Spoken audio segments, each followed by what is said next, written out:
ತೀರ್ಥ ಅಥವಾ ನೆಲ್ಲಿ ತೀರ್ಥ ಎಂಬುದಾಗಿ ಪ್ರಸಿದ್ಧಿಯನ್ನು ಪಡೆಯಿರಿ.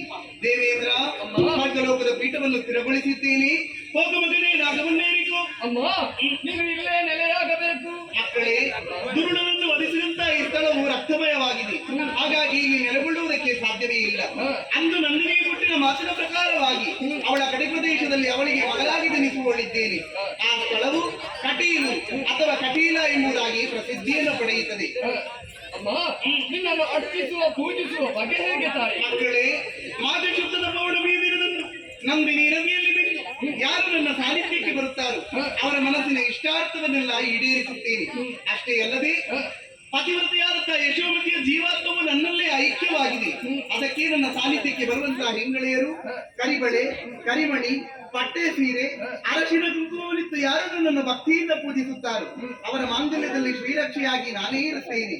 ಅದೇ ಅಲ್ಲದೆ ಲಲಿತಗಳಲ್ಲಿ ಮುಂತಾದಂತಹ ಸಂಗೀತ, ಭರತನಾಟ್ಯ, ಯಕ್ಷಗಾನ ಇಂತಾದಂತಹ ಲಲಿತಗಳಿಂದ ನನ್ನನ್ನು ಮುದಗೊಳಿಸಿದ್ದಲ್ಲಿ ಅವರ ಮನಸ್ಸಿನ ಇಷ್ಟಾರ್ಥವನ್ನೆಲ್ಲ ಈಡೇರಿಸುತ್ತೇನೆ. ಇನ್ನು ಮುಂದಕ್ಕೆ ಕಟೀಲು ಎಂಬಂತಹ ಪ್ರದೇಶದಲ್ಲಿ ಭ್ರಮರಾಂಬಿಕೆಯಾಗಿ ನೆಲೆಯಾಗುತ್ತೀರಿ, ಕಟಲೇಶ್ವರಿಯಾಗಿ ನೆಲೆಯಾಗುತ್ತೀರಿ.